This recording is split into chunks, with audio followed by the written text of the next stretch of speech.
Thanks for staying with us. Here in Nigeria, over 500 patients have benefited from free medical surgery provided by the Kwara State government in collaboration with other medical organizations. The 5-day free medical outreach cost the government over 20 million naira, and it assured that it will continue with the program. Patients with various ailments from the 3 senatorial districts of Kwara State converge on the Ilorin General Hospital for consultation on free medical outreach provided by the Kwara State government. On the 4th day of the 5-day exercise, 100 eye surgeries had been carried out, with 250 eyeglasses given out. In addition to this, more than 150 general surgeries have also been performed. This started with a medical mission where about 2,500 patients were seen. From there, we selected some patients for surgery, and some of those patients are being taken care of now. We've done this from Monday to Friday. This is the last day, and we've done about over 200 cases. We plan to do a mop-up exercise for patients that have been registered that couldn't benefit for this one week. So we'll have mop-up exercise with time. In spite of the number of people attended to, others are still hopeful, just as some beneficiaries bear their minds on the exercise. They have been attending to many people. Though, like Nigerian factor, we must expect some teething problems. The program is okay, and really they have attended to so many people. Before I came here, I have what I call lipoma. That is something happening, disturbing my head. It doesn't make me to feel okay. I always feel the pain. Now that the operation has been done, I'm now okay.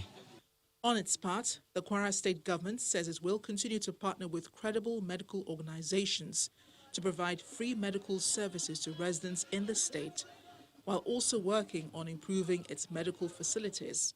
We need to make sure that most of the primary health centers are properly run and functioning very well equipped, and all the hospitals too. That we work on too. In addition to sustaining this free medical outreach, the Kwara State government says it will concentrate on the primary healthcare centers across the state to ensure prompt attention to the medical needs of the people. So the story, Senegal's president has pardoned the former mayor of the capital city, Dakar, who was jailed for 5 years in 2018 on corruption charges.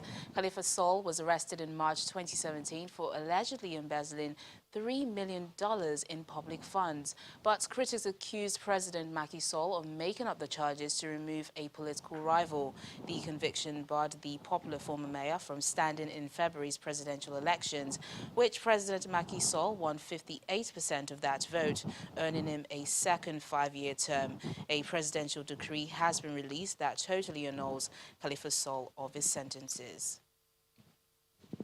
In Cameroon, a major national dialogue event to resolve the crisis sparked by an English-speaking separatist movement in the northwest and southwest regions has opened in the capital, Yaoundé.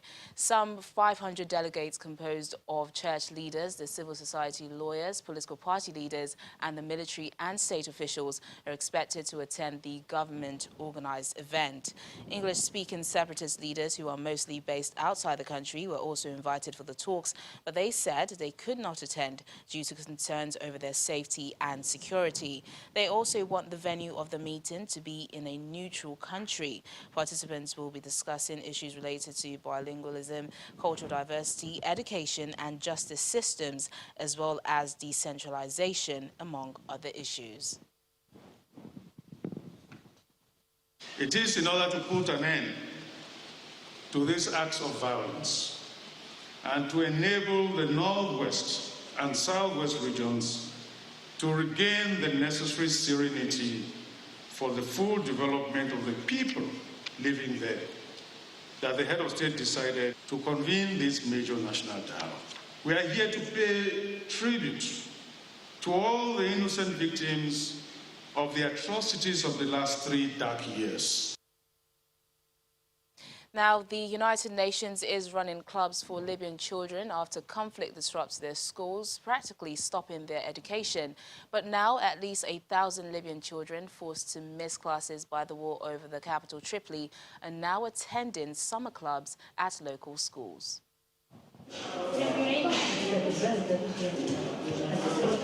Libyan mother Halima Al-Miladi wants to keep her 7-year-old son distracted from the fighting in and around the capital Tripoli where they live. So she jumped at a chance for him to play football, draw and play with other children at special clubs organized in the city's schools by the United Nations.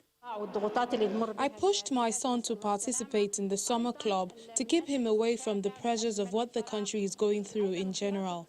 And also because it will be beneficial for him. He'll be able to occupy his time with something useful. This year, many classes were disrupted by the conflict, as some school buildings were used as shelters for thousands of displaced people, leaving many children with nowhere to go.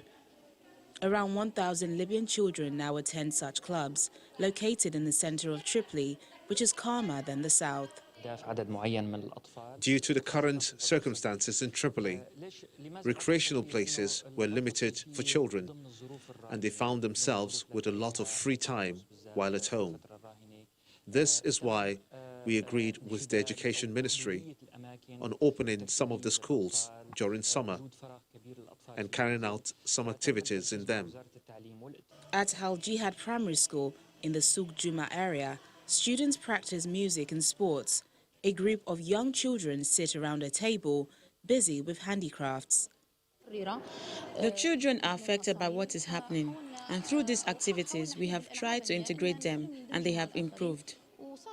In April, Commander Khalifa Haftar's Libyan National Army launched a military offensive to take control of Tripoli, home to the internationally recognized Government of National Accord, which was set up in 2016 after a UN-backed political deal. Now, Ugandan investigative reporter and news anchor Solomon Sawanja has won the 2019 BBC World News Komla D'Amour Award. Mr. Sawanja is a presenter at Uganda's NBS TV, where he hosts one of the channel's primetime shows. He's a well-known journalist and says his passion for investigative journalism highlights his desire to make positive change in his native Uganda. He has also produced award-winning reports, including one for BBC's Africa Eye program about the illegal sale of prescription drugs. The award was created to honor Komla D'Amour, a presenter for BBC World News who died suddenly, aged 41, in 2014. Mr. Sawanja is the 5th winner of the award, following in the footsteps of Kenya's Wahiga Mwaura, Nigeria's Amina Yuguda and Didi Akinyelure, and fellow Ugandan Nancy Kasungira. Congratulations to him. Now, finally on the program, Britain's Prince Harry has paid tribute to a British soldier killed during a counter-voting operation in Malawi. He laid a wreath for 22-year-old Matthew Talbot, who was killed by an elephant in May.